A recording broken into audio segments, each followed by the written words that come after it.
Bonjour, dans la vidéo précédente, nous avons travaillé avec la classe EmptyClass, qui était une classe vide sans aucune fonctionnalité.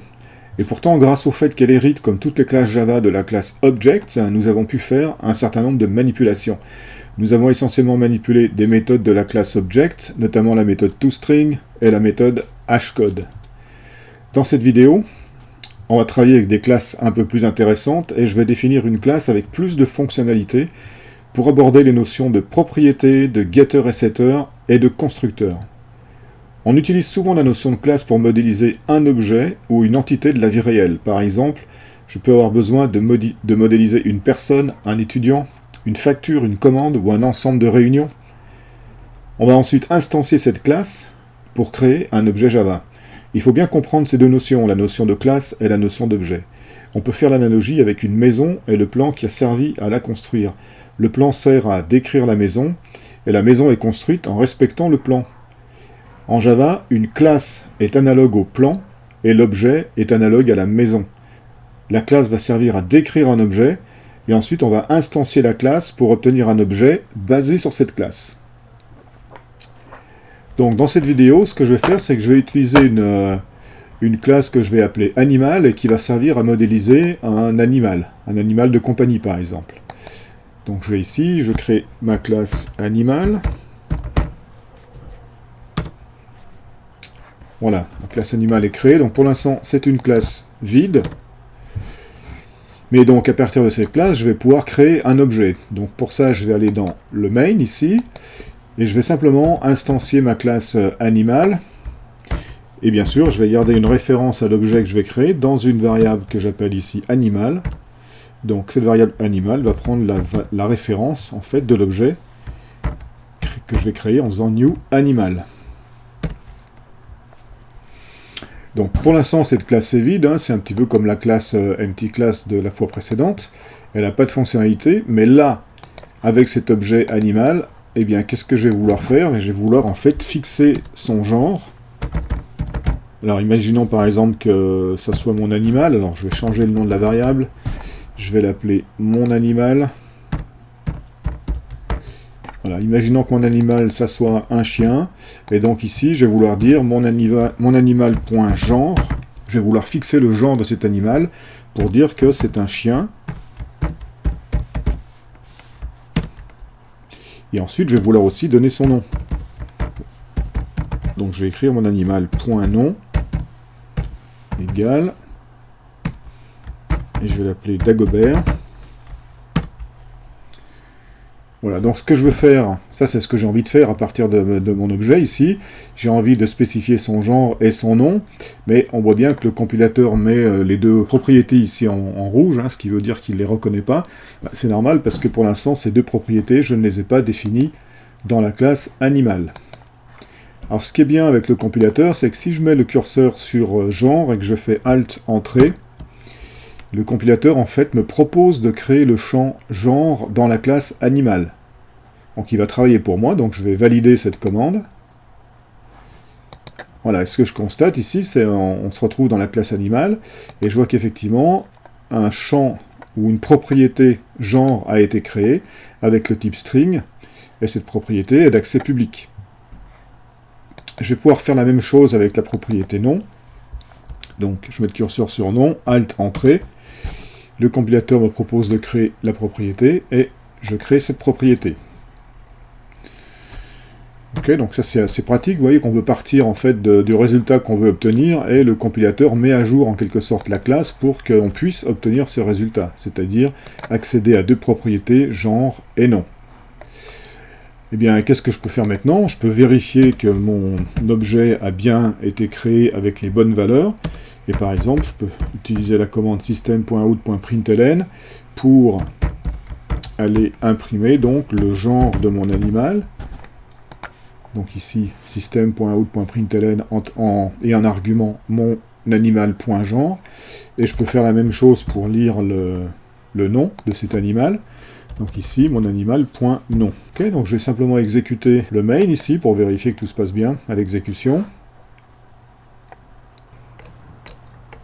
Ok, donc l'exécution s'est déroulée correctement, il n'y a pas d'erreur d'exécution, et je récupère bien ici donc le genre de mon animal et son nom. Alors, faisons un point sur ce qu'on vient de faire. On vient de créer une classe animale, et dans cette classe animale, on a créé deux propriétés, la propriété genre et la propriété nom. Elles sont toutes les deux de type string, et elles sont toutes les deux d'accès public. D'accès public, donc ça veut dire que le monde extérieur, notamment par exemple le main, peut modifier la valeur de ses propriétés sans contrôle. Il n'y a aucun contrôle, on peut écrire n'importe quoi ici. Alors généralement, c'est pas tellement ce qu'on veut dans une classe. On préfère en fait que nos propriétés, que les propriétés de la classe ne soient pas d'accès public et qu'on puisse y accéder par des accesseurs qui permettent de contrôler l'accès à ces propriétés. Donc qu'est-ce qu'on va faire pour obtenir ce résultat? On va commencer par modifier l'accesseur ici. Au lieu d'avoir un accès public, on va avoir un accès seulement privé, donc private. Alors bien sûr, ça nous génère des problèmes du côté du main ici, mais on va résoudre ça juste après. Et on va accéder à ces propriétés, non pas directement, mais à travers des accesseurs, donc des getters ou des setters. Donc ce que je vais faire ici, je vais faire Alt Insert, et je vais sélectionner ici la commande Getter and Setter. Donc le compilateur me demande sur quelle variable, sur quelle propriété je veux installer des getters et des setters. Donc là, j'ai sélectionné les deux propriétés, genre et nom, je valide. Voilà, et le compilateur m'a donc automatiquement créé les getters pour le genre, et le setter pour le genre, le getter pour le nom, et le setter pour le nom. Donc si je prends le premier getter ici, ben, c'est en fait une méthode qui est d'accès public et qui renvoie une chaîne de caractères. Cette chaîne de caractères, c'est bien sûr le genre. Et qu'est-ce qu'elle retourne, cette méthode? Eh bien, elle retourne le contenu de la variable genre, donc de la propriété genre. Ça, c'est pour le getter, donc pour que le monde extérieur puisse obtenir la valeur du genre. Maintenant, pour pouvoir modifier la valeur du genre, on utilise le setter. Le setter, c'est aussi une méthode qui est d'accès public, qui retourne aucune donnée, c'est un void en fait.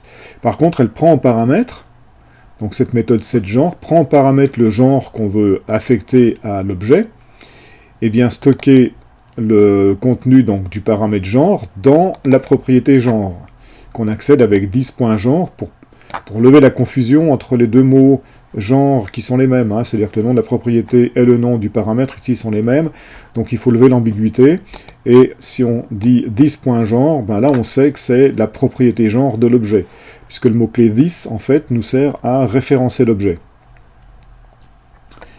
Voilà, donc ici on a le setter pour le genre et le getter pour le genre qui est ici, et on a la même chose pour le nom. Alors bien sûr, il faut un petit peu corriger les instructions ici, puisque maintenant on ne peut plus accéder directement aux propriétés, on peut y accéder uniquement à travers les getters et les setters.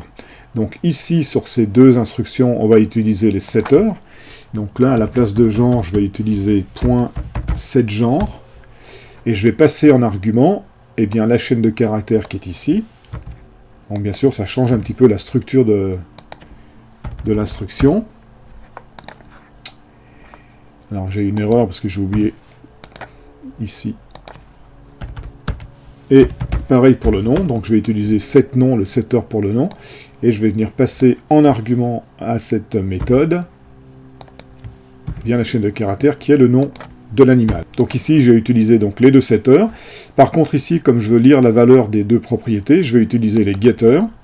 Donc ici ça va être .getGenre.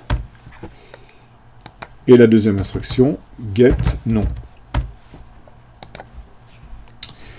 Ok, donc qu'est-ce que j'ai fait ici dans la classe animale? Eh bien j'ai rendu privé, j'ai modifié l'accès, j'ai rendu l'accès privé pour les deux propriétés, et par contre j'ai fait en sorte qu'on puisse accéder à ces propriétés en lecture ou en écriture grâce à des getters ou à des setters. Donc les getters pour l'accès en lecture, et les setters pour l'accès en modification, donc en écriture. Bien, donc j'ai fait cette modification.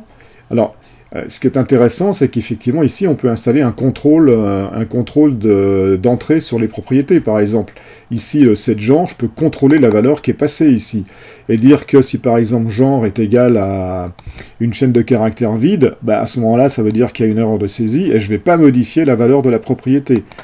Donc, si j'installe un contrôle, je peux dire, par exemple, if, donc la valeur du paramètre genre est égale à une chaîne vide, je vais dire que je vais modifier la valeur de la propriété seulement si cette condition est fausse, c'est-à-dire si genre n'est pas égal à une chaîne vide.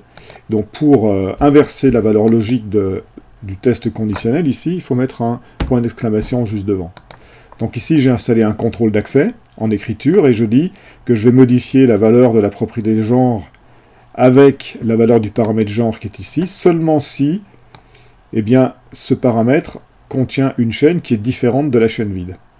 Ok, donc ici, j'ai installé un contrôle d'accès. Ok, donc j'ai installé un contrôle d'accès, mais je pourrais vouloir aussi carrément interdire la possibilité pour le monde extérieur de modifier ces deux valeurs ici. Ok, je pourrais ne pas avoir envie qu'on puisse utiliser des setters pour les deux propriétés. Donc dans ce cas-là, qu'est-ce que je vais faire? Je vais simplement supprimer les setters.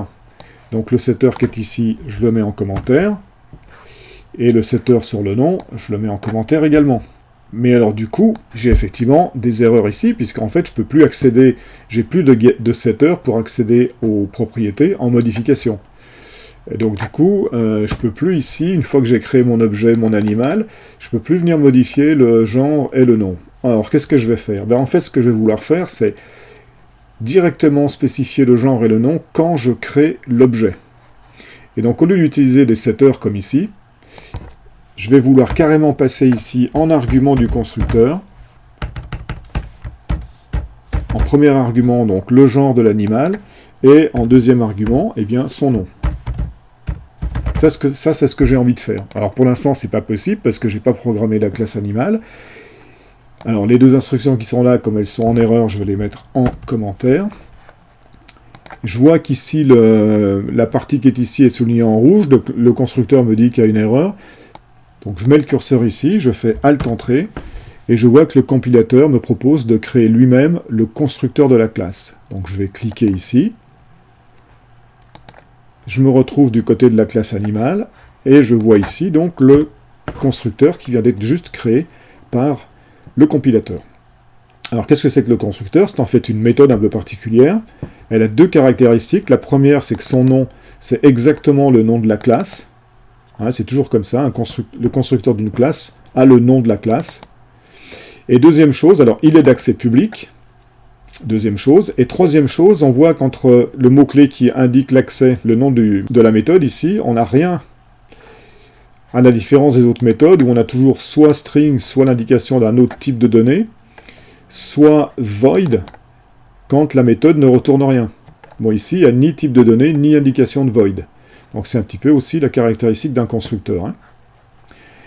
Alors, donc c'est une méthode qui va être exécutée automatiquement quand on va instancier la classe, et on a bien effectivement deux paramètres qui sont définis. Alors je vais les renommer parce qu'il a mis ici des valeurs particulières.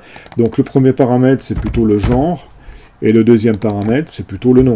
Et donc qu'est-ce qu'on va faire ici dans le constructeur? Eh bien, ces valeurs qui sont passées en argument quand on construit l'objet, ici, là, ok, eh bien ces valeurs, on va les stocker dans les propriétés, dans les variables qui sont les propriétés.